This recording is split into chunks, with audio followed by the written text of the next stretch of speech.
I think Exactly. I feel confident about this. I think this might be considered a hot take, but I feel like pretty confident in this, that I think one of the worst aspects of what expressive individualism is doing to society is that it is assumed that family, the main purpose that family serves in someone's life is turning into being trauma to heal from, rather than like a community to like fight for and Right. love regardless of whatever happens. Yeah. Because I think that if your primary identity is not coming from your family name, that is the first time in the history of humanity that your primary identity is not coming from your Right. family name. And I say that hopefully asking for so much grace with people who are, if you've experienced verbal or physical abuse, this idea does not apply to you at all. But I do think that it's super interesting. It is super interesting. Family is valuable even if that's why I think it's beautiful to create a family. Because even if your family that you grew up with is messed up, you have the chance to create a family that's not, or that heals all of those generational wounds that you might have experienced previously. And really, to your question earlier, and kind of ties to what you were saying, the core issue in Alabama, in America, is the breakdown of the family. Yeah. People don't value the family unit that's shaped society and morals for thousands of years and been really the foundation of your identity, what you believe, how you care for one another.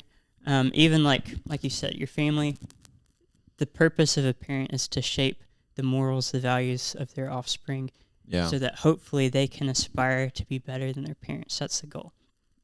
And then once we also forget at the end of life, your parents pour into you as you're a child, but then you also have a responsibility to take care of your parents as they age. Yeah. Right. And I think nowadays we don't value that. We would rather just send them off to a nursing home. Now, nursing homes are wonderful and provide a much-needed service, but it shouldn't eliminate the family Involvement, aspect, the involvement, the connection. That's a concern I have for my peers who I've talked to who have little to no interest in having children.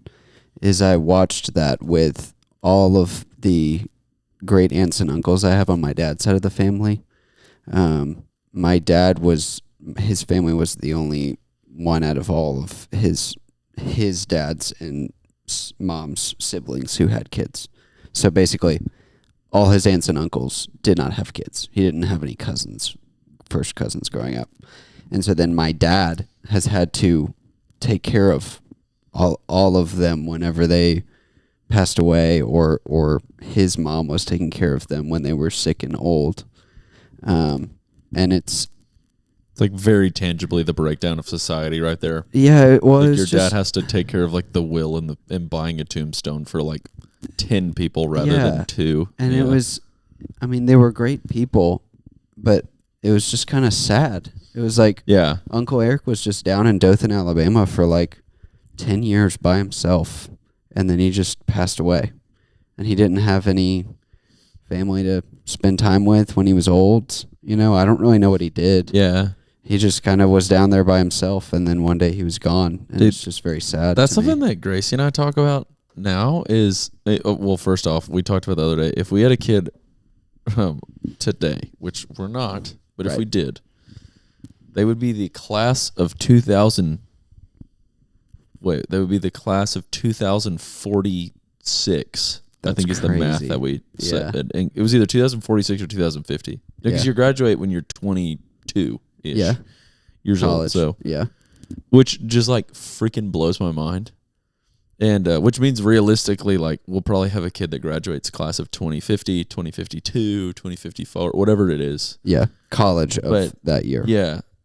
But like that's how old your kids are. Like, I don't know if this is going to make any sense, but that's how old your kids are whenever that's how old my kids are going to be whenever they're my age. Like that's what year it's going to be. Right. And that puts it into perspective, like how old I'll be whenever they're my age. And it kind of makes it is like this weird idea of like, well, you know, like Jameson and Cole, like our friends, they had a kid, even though Jameson's in the middle of residency, because she was like, they're like 30 and 31 or 30 and 29 or something like that.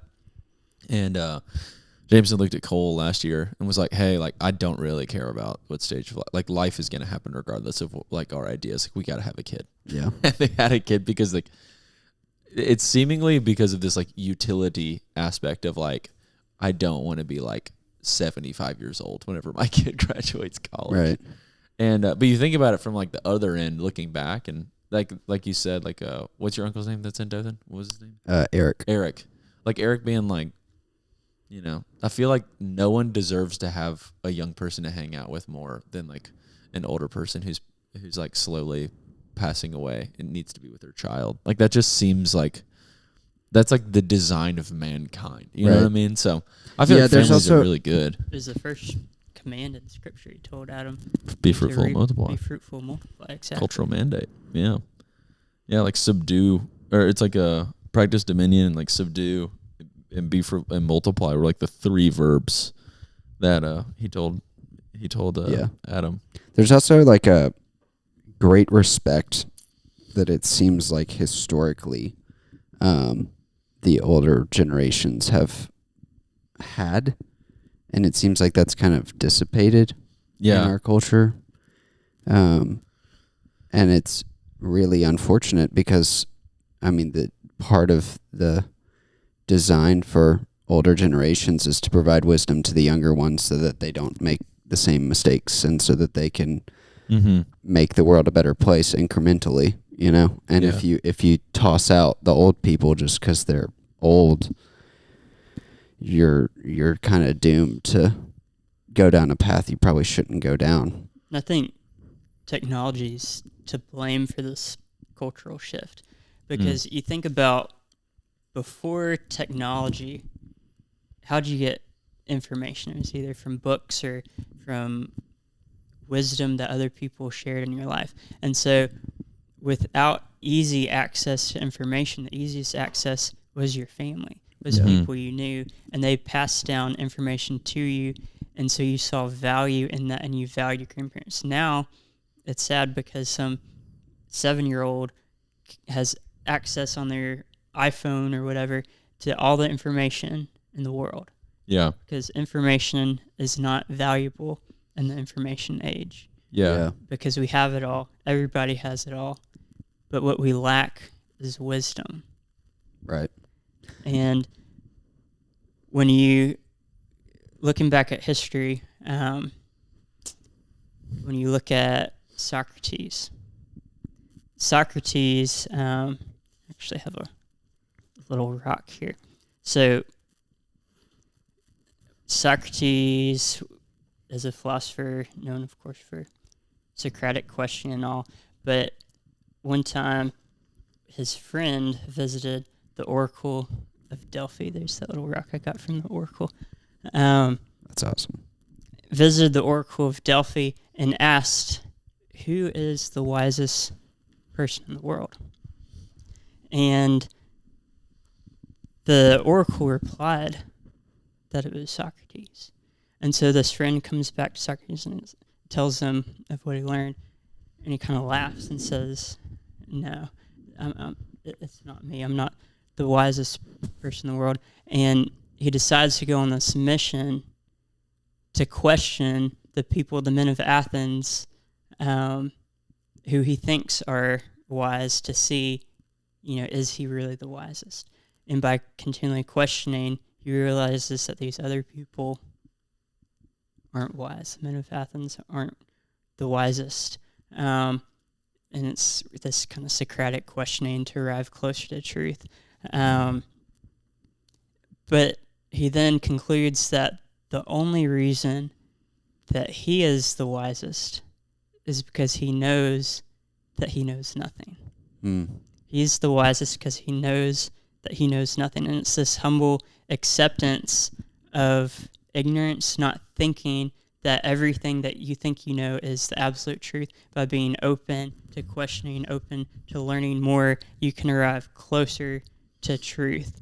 And that acceptance allowed Socrates to be the wisest.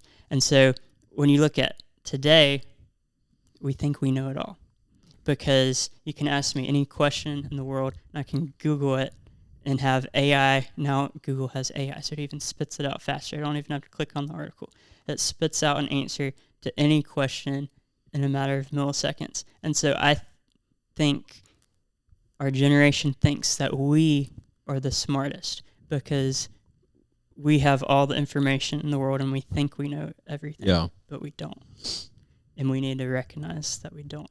Yeah. And that's where we need to lean on the older generation, lean on others who have experience, not just knowledge, but experience that gives true wisdom.